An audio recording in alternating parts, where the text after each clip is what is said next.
Running a business comes with a lot of what ifs, but luckily there's a simple answer to them. Shopify.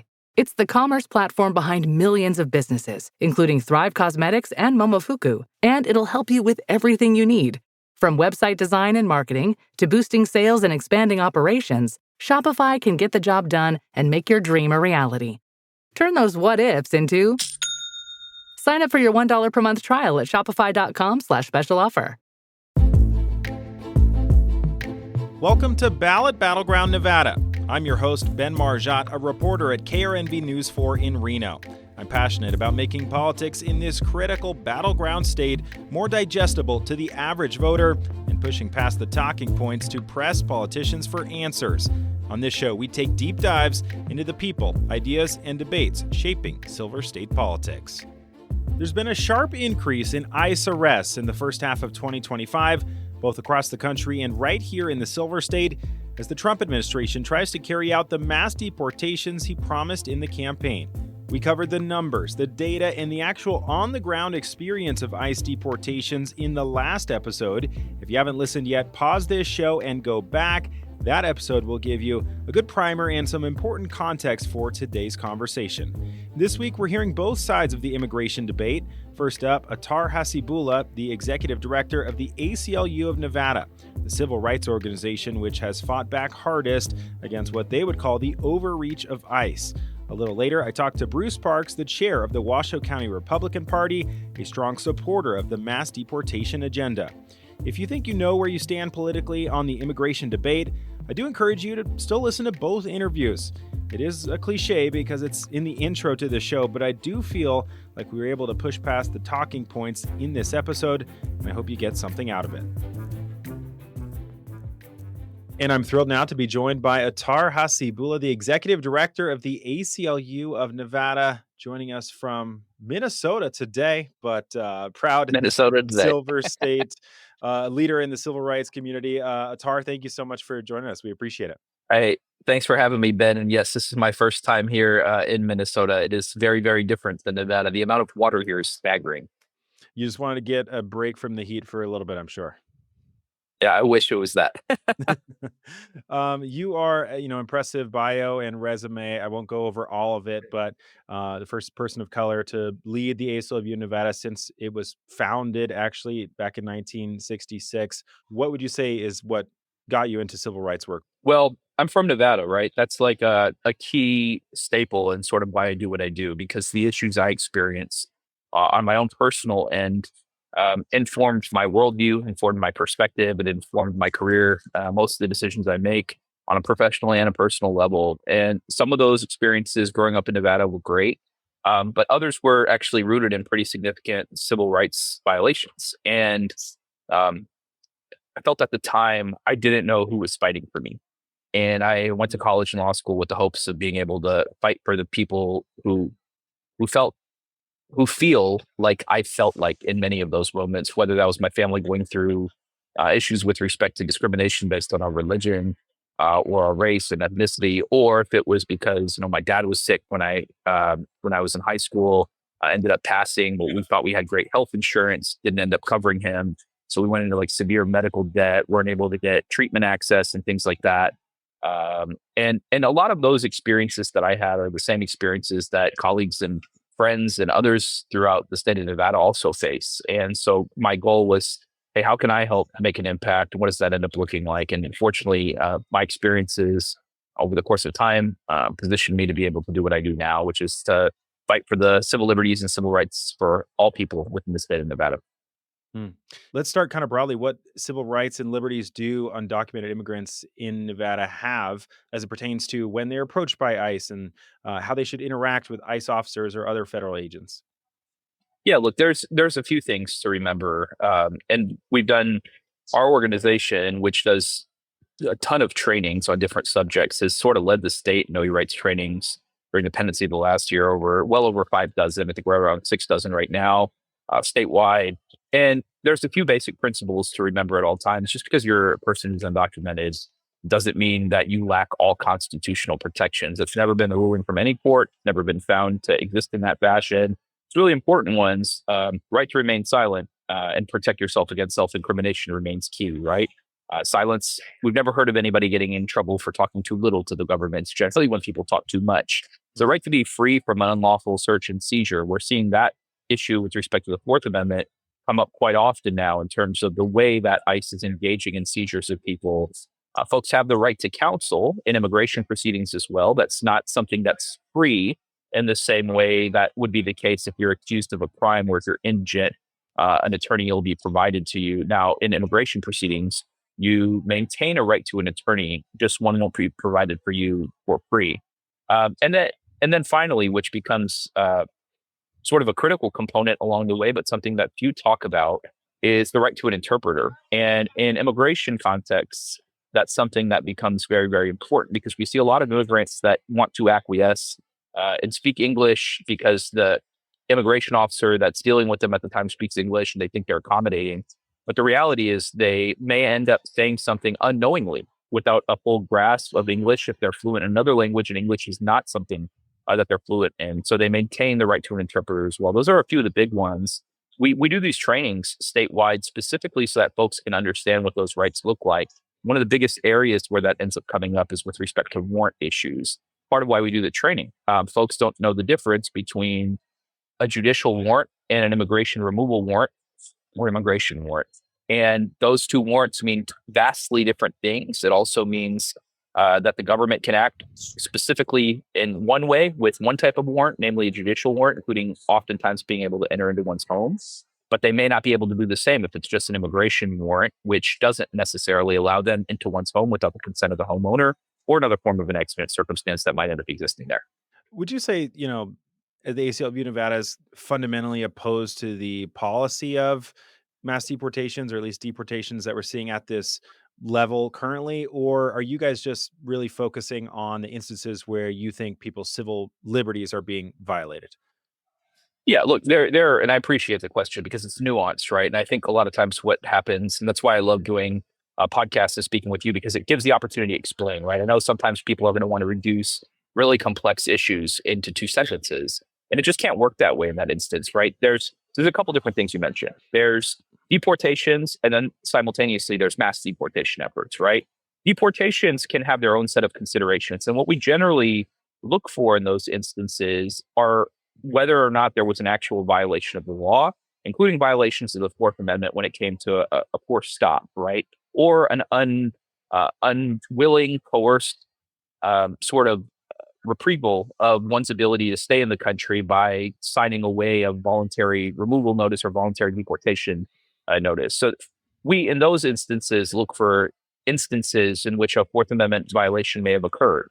When it comes to the concept of mass deportation, though, that is something that we're opposed to. And the reason why is the notion mass implies a statistical goal versus a goal that's based on actual and important considerations, right? I heard this administration over and over talk about they were going to be targeting criminals and they weren't going to be targeting individuals without a criminal record. And in fact, data has shown all across the country that that's not been the case. So when we start hearing about quote unquote mass deportation efforts, that's numerically driven to sound like a boogeyman effort.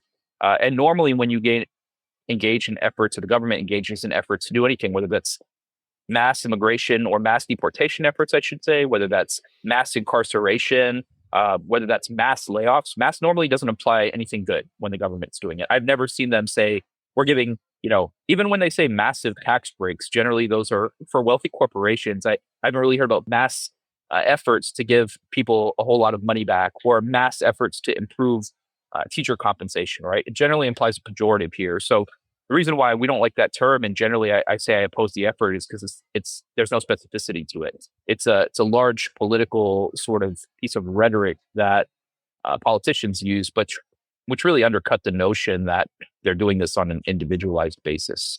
The argument that I've heard from some folks is that, when you ramp them up to the level that they have, is that naturally with obviously an ICE has added officers and tried to increase the workforce, but as you are ramping up pretty aggressively in terms of just the sheer numbers of deportations, things are going to get missed. People unfortunately will fall through the cracks. We've seen that with, Kilmer Abrego Garcia and a handful of others. Is that something that you guys are seeing in Nevada where just this fast ramp up is leading to maybe more mistakes? I don't think there are mistakes that they're engaging in. These are intentional efforts by the administration to make people feel afraid. This is a terror agenda meant to inflict harm on communities, make them feel scared to do basic things like go to the grocery store, pick up your kids from daycare, go to the doctor, even going to churches. We've heard from church leaders that their congregations have stopped turning out in the same way because they're afraid of ICE. And this administration's goal is to delight its own base. That its own base revels in the notion that people, generally Latinos, is who they've been speaking about when they're engaging this nasty rhetoric, should be subjected to these types of harms. They don't seem to mind family separation. In fact, this administration has been largely seemingly an advocate for family separation. We've seen that in the way that they've carried out these enforcement actions. So, from my vantage point, the overall nature of how the administration has operated has been such that it's a maximum chaos agenda and a maximum terror agenda.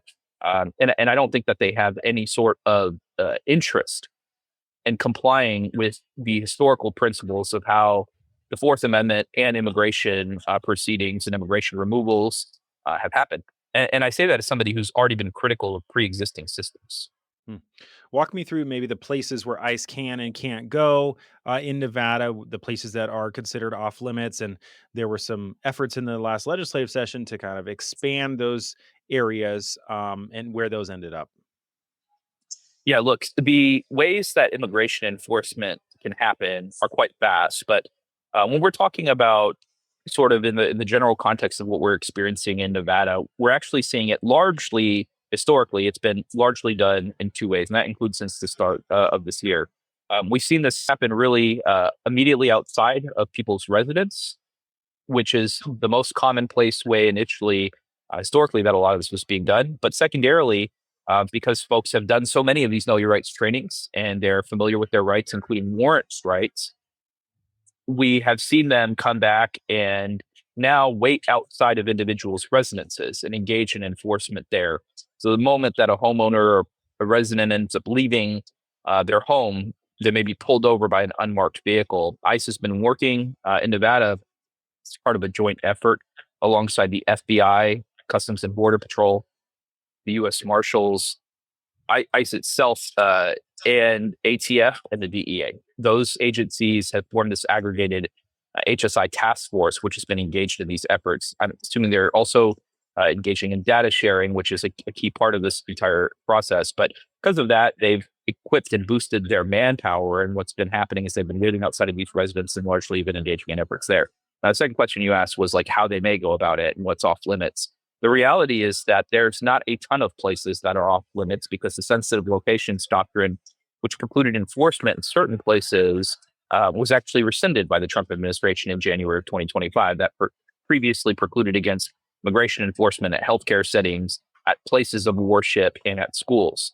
The one distinction that comes up in many of these instances in the school setting is that once you're past a specific point, nobody's allowed to enter. And so the general rule is that if it's not accessible to the public without the authority of the government, they may not be able to go into those areas, which is why schools are generally still safe for students for the time being, right? And there would have been efforts in Nevada to bolster that.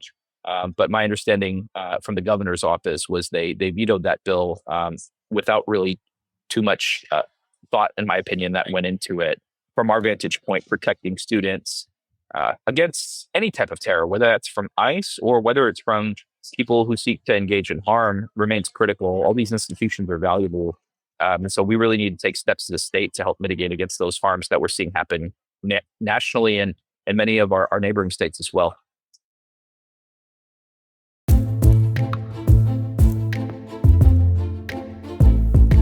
You guys filed a lawsuit recently against the state of Nevada, the DMV specifically, for you guys believe, based on an open records request that you guys got back, that they might be communicating with ICE through a signal chat.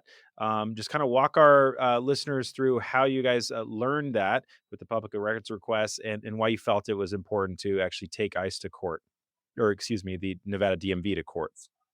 Yeah. So one of the things we routinely do is sue the government. I think everybody that's listening knows that we're the lead suer of the government all state government agencies within Nevada. Nobody files more lawsuit against different government agencies in Nevada than we do, and it comes in different forms. So, we've sued police departments for cooperating with ICE on public records related items, and there's more litigation to come on that probably in the next few weeks as well. But when it came to the DMV, we had received a complaint that spoke with the person who actually gave the complaint. They had said that after they visited the DMV, and they were asked some questions there by the person working at the DMV, they were contacted by ICE in the next couple of days. And because there was such an immediate turnaround, they felt like there was some sort of connection there. Now, what we did in response to that was we just put in a public records request. We often do to understand how communications work between the government and other actors. We put in those requests to the DMV, and the DMV turned over. They initially turned nothing over. Only after a series of fights and over the course of several months did they finally turn over a series of documents after they were basically told they're going to end up getting sued if they don't turn over the documents. Within those communications, we saw, despite the fact that there's a Nevada law in place that precludes the ability to share immigration-related materials by the DMV with ICE, because we knew this was all going to be a concern in advance, we saw those communications happen even after the passing of that bill. One of the most glaring texts or emails within the repository of records that were turned over to us actually referenced the existence of a potential signal chat. What was said was, please add so-and-so, this new staffer. It seemed like it was from ICE, to new email groups and signal chats. Normally, that's a very specific reference. What's very notable there is they also redacted most of the names that were involved, and they kind of pick and chose. But from our vantage point, there would be no need to redact the names if that was the case. Let's see who these folks are. The government should be acting with total transparency, not partial transparency. I'm yet to hear a good argument for why a government that we all pay for as taxpayers needs to have secrecy as they're tracking the movements, the actions, even the immigration statuses of many of our neighbors, right? There's few in that regard that I've heard a persuasive argument with respect to. So right now, what we've done is we've sued to sort of get more clarity with respect to the records, including making sure that they are unredacted. Obviously, DHS puts out a statement right after we filed the case in all capital letters saying our source was a murderer. And my response was, how can we have a source when the source is their own public records, right?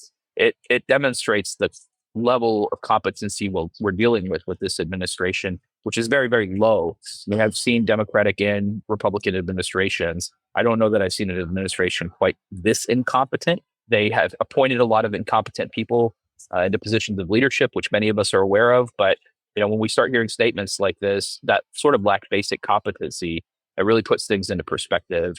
I've also gotten questions since, like whether or not we think that the half of the DMV and the records that were shared was a federal government job or whether it was a private sector related piece. And I'm still not sure of all the details there either. I think the governor's team has shared a couple things about what it looked like, but regular updates would be helpful there to understand actually what's happened and how much data has been breached.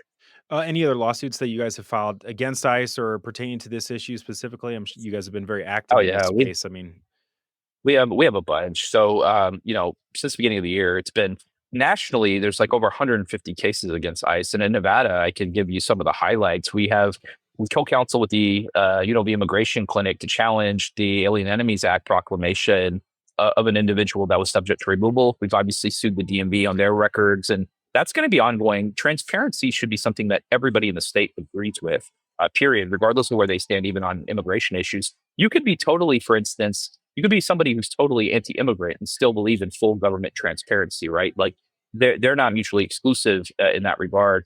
We've sued Metro for their for their failure to turn over records. Las Vegas Metro, with their failure to turn over records related to their 287G agreement. We've consulted with a variety of people who have been subject to effectively warrantless arrests, and then been placed in removal proceedings. We were just at the ICE detention facility in Pahrump about 2.5, 3 weeks ago to deal with an issue that came up where someone was again summarily stopped, and what's happening inside of these facilities that folks are unaware of, some of which are privately managed, right? The facility in Pahrump is a core civic facility, so privately managed, but obviously it's an ICE facility. And one of the key points that we heard from that individual and we've heard from others is that ICE is showing up every few days to the facility to basically encourage individuals who are detained there to sign a voluntary removal notice or departure notice, saying they're going to effectively self-deport. And they're doing that without advising these people of their rights or the fact that they have a right to fight it. They're sort of using the coercive tool that they can hold people for indefinite periods of time as something to scare folks. And for folks who haven't done our trainings yet, or haven't been in contact with us yet, they might not have access to that information. So it's been a variety. And then last, as we wrap up here, you hear this argument from the right for people saying, these people either crossed the border illegally, which is a crime, or maybe overstayed a visa, which is a civil offense, and they've committed an offense and an infraction in some fashion or format. And so these people shouldn't even be here in the first place. How do you guys respond to that? The sort of political right, I'll say, during the pendency of the last year has probably engaged in the highest volume gaslighting effort I've ever seen. And I say that specifically because the hypocrisy that's demonstrated in almost all of these arguments is beyond what most of us would consider to be normal. I'll take, for example, the issue with respect to how they portray status, right? And they'll say, well, folks who were undocumented are here unlawfully and they committed a crime and they need to be removed. Yet, when student visas, which were granted by our federal government, when student visas are granted and then revoked, and there's information that's been provided by the administration that they were discouraged, people were discouraged from sharing with the students whose visas were revoked, that they were in fact revoked and revoked on unconstitutional grounds like infringement on the First Amendment for writing an op-ed that was critical of the Israeli government, right? And then they see their visas revoked right afterwards. They were here lawfully. And yet proponents of the administration's tactics still continue to defend these actions. And the consequences go so far beyond what many people will think of when they have these arguments. It's destabilizing its entirety. Case in point, right? There's at least two reasons you can cite to a lack of tourism within the state of Nevada right now, or dropping numbers. I think most recently, I believe it was LDCVA that put it out an 11% reduction, or maybe it was the airport that said 11% reduction year over year. Two reasons we can give. One, price gouging. Yeah, we know for domestic tourists, there's been what feels like severe price gouging. It's not affordable in the same way. But number two, if you have double digits and upwards of 30% of your tourists or more that are coming into Nevada are international tourists, and you turn on the TV and you see that folks from places like Chile are being summarily detained by ICE agents because of their ethnicity or the language they're speaking, it doesn't exactly make Nevada the most palatable destination to travel to. But the folks in Nevada that continue to endorse this administration's policies will continue to separate that idea out from the reality of what we're facing on the ground. It's almost as if they care and desire the removal of our neighbors more than they care about having a vibrant economic system, vibrant schools, and things of that nature, right? Impacts star ratings, impacts our bottom line when it comes to our state dollars. Not even inclusive of the fact that the Institute for Tax and Economic Policy, I believe in 2022, had put out a study that said undocumented people paid an estimated $522 million, if I'm not mistaken, in state and local income taxes, primarily through sales tax efforts. That's without receiving certain benefits in return, including Medicaid, which they're ineligible for, right? So they'll continue to subsidize our economy. But it's very hard for me to take right-wing arguments seriously at this point because they're so hypocritical on every step of the way.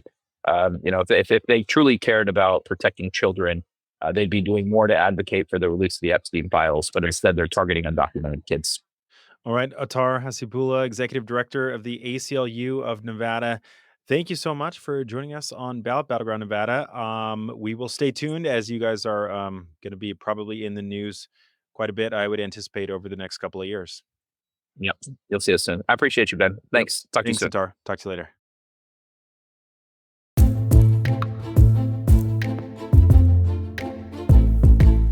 Next up, my conversation with Bruce Parks. And I'm joined now by the chair of the Washoe County Republican Party, Bruce Parks. Bruce, thank you so much for being here. Oh, no. Thank you for having me. I really appreciate it, Ben. Army veteran, 20 years in the armed services, multiple tours in the Middle East and across the world. Thank you for your service. Oh, well, thank you for being an American worth fighting for, Ben. I appreciate that.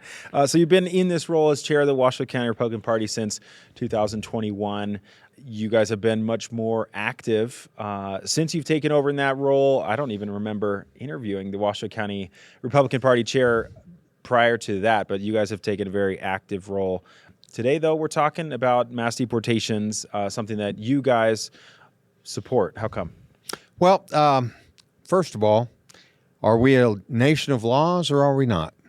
It is against the law to be in this country illegally. Now, when you look at what occurred over the last 4 years under the previous administration, at one point we were having like 15,000 people a day coming across our southern border. That's totally unsustainable. The impact that has had on our economy, on our services, the burden on the American taxpayers, it's just not right. It never was right. And I question, Ben, I really do, and I think it's a question we all should ask ourselves, what was the ultimate goal there? Why would you do that? Why would you allow 20 million people to be in this country illegally? That's an estimate. We all know that numbers don't lie. The people that gather the numbers do sometimes, but the numbers themselves don't lie. I mean, 20 million, that's equal to the entire population of the state of New York. So you have essentially an entire state population in this country illegally. Yes, we are definitely in favor of mass deportations because of the cost to the American taxpayers is not right. It should never have come to this, and we have to do something. Why not reform the immigration system so that a lot of these people that are fleeing, war-torn countries or are dealing with famine in their country can, come in here legally? Because right now the processes are so backed up oftentimes that it could take years to come in, quote unquote, the right way. And so, they might think that coming in, crossing the border illegally is the best way for them to get to a safer situation or a better economic situation for their family. Well, we're all in favor of immigration as long as you do it, like you said, the right way. I mean, you wouldn't want to come home and find somebody, let themselves into your house and are eating your food and they weren't invited. We have a process for how you come into this country. We are the only country in the world that these people seem to be migrating to. You don't see the mass immigration into other countries like you do into the United States. And of the top 10 countries that people come to the United States from, the majority of them are 8 out of the top 10 are South American countries. They're from south of our border. Do you have any concerns with how the Trump administration has carried out deportations under ICE so far this year? Obviously, the number of deportations has ramped up significantly. There have been a handful of high-profile cases of people being mistakenly deported, or the ICE officers are wearing masks, and people have concerns about that. I mean, do you have any concerns at all with how these are being carried out? Well, first of all, I think the administration was dragging its feet. This should have started from day one, which they claimed that it would, but it was a couple weeks into the administration before it actually started getting put in place. Frankly, if you look at the cost to the American taxpayers and you look at what the cost is it's been estimated it'll cost us $80 billion to deport 1 million illegals a year. Okay, well, let's bounce that against the $150 billion that it costs the average taxpayer. Now, it's actually higher than that, but believe it or not, the illegal immigrants do contribute to the tax base, about $30 billion or so. So when you take $180 billion, you subtract 30, you come up with $150 billion net loss. And that is something that the American taxpayers should have never been on the hook for, ever. I'll go back to my question, though. Do you have any concerns with how ICE has carried out deportations so far this year. Yeah, there's some grave concerns, especially with the 1,000% increase of attacks on federal agents when they show up, especially in sanctuary communities, and want to do their jobs. They're often met with, we'll call it resistance. How's that? Sure. I'll ask you one more time in terms of how ICE agents have carried out some of these deportations, or, again, Kilmar Abrego Garcia is a good example where he was deported to a country that he was not supposed to be deported to a prison in El Salvador where he was not supposed to be deported to. The Trump administration said that was a mistake, and a lot of people would say these are the kinds of mistakes that happen when you are ramping things up so quickly. You don't take well, issue obviously, with that? yes, I do have concerns about that. I mean, are there going to be mistakes made? Of course there are, especially with an operation of this magnitude. Yeah, there are going to be mistakes, but they're not as rampant as some people would like for us to think they are. These are isolated cases. They're not the norm. These are the exception to the norm. Do I have concerns? Yes, I do. But how do you go about doing this? How would you, and I'm willing to take this answer from anybody that can lay out a cogent plan, how would you go about doing this? Well, I think as we speak right now, they're doing a fantastic job, and I hope that they keep it up. Let's talk about the economy, which you have mentioned a couple of times. Obviously, no secret to anyone. Immigrant workers prop up a number of industries in this country, especially here in Nevada, where we have so many service workers and things like that. Are you worried about the toll that it could take on our economy when we lose a lot of the people that oftentimes are willing to do the jobs that American citizens do not want to do? I submit to you, Ben, that there are very few jobs that American citizens won't do. My philosophy is hire American, period. Hire American. Now, I'm all about America first. Is it fair to hire illegals, pay them substandard wages, and keep Americans from having access to those jobs? No, it's not fair at all. And even more importantly, what about those people that did go through the whole process to enter legally? Is it fair to them? Should they have to suffer the consequences of employers hiring illegals? I don't think so. And in that regard, these companies that do that hire illegals, they should pay the consequences. They absolutely should pay the consequences. And is this going to cause ripples in our economy initially? Yeah, certainly. Absolutely it will.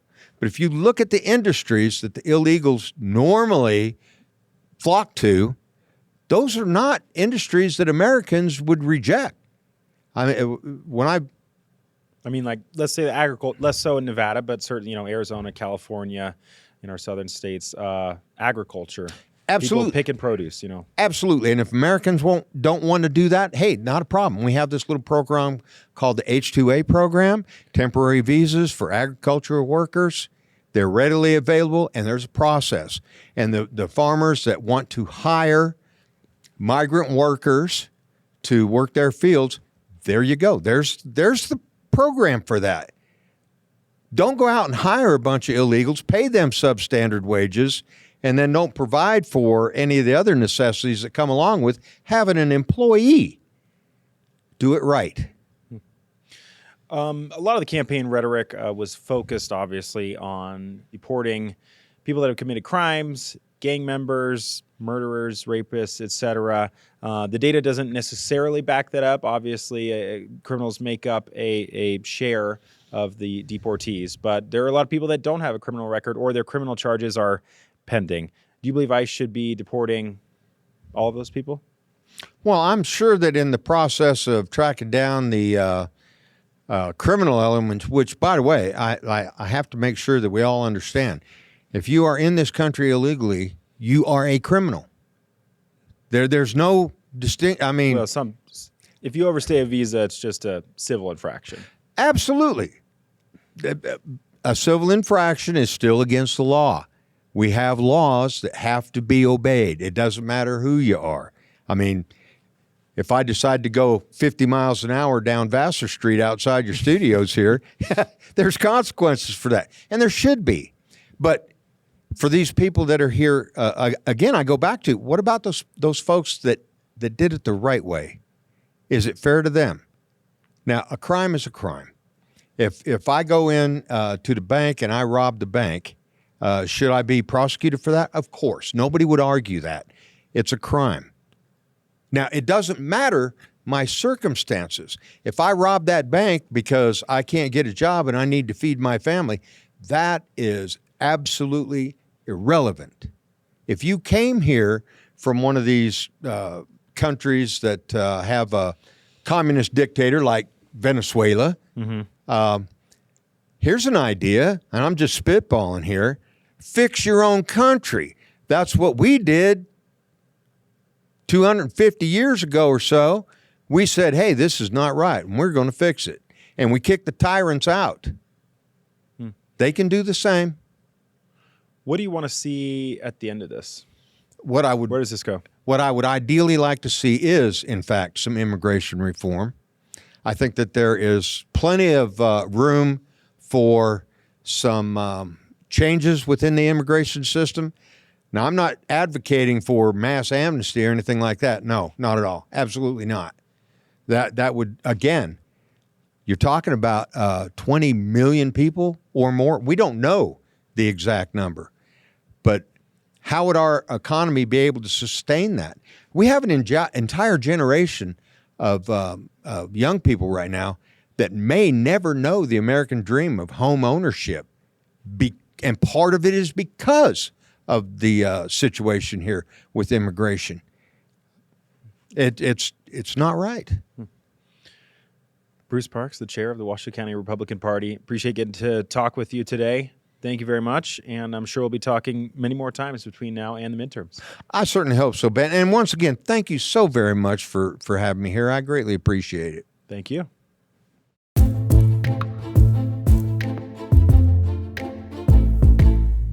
A special thank you to both Athar and Bruce for joining me on Ballot Battleground Nevada this week. If you made it to the end of this episode, I really appreciate it. If you have guest ideas, episode ideas, questions, comments, compliments, concerns, anything at all, shoot me an email. I want to hear from you. It's bjmargiot, MARGIOTT at sbgtv.com, and put Ballot Battleground Nevada in the subject line. And if you have a moment, I'd really appreciate it if you left a rating and a review, which helps the podcast show up higher in searches so more people can discover the show. Thanks for listening.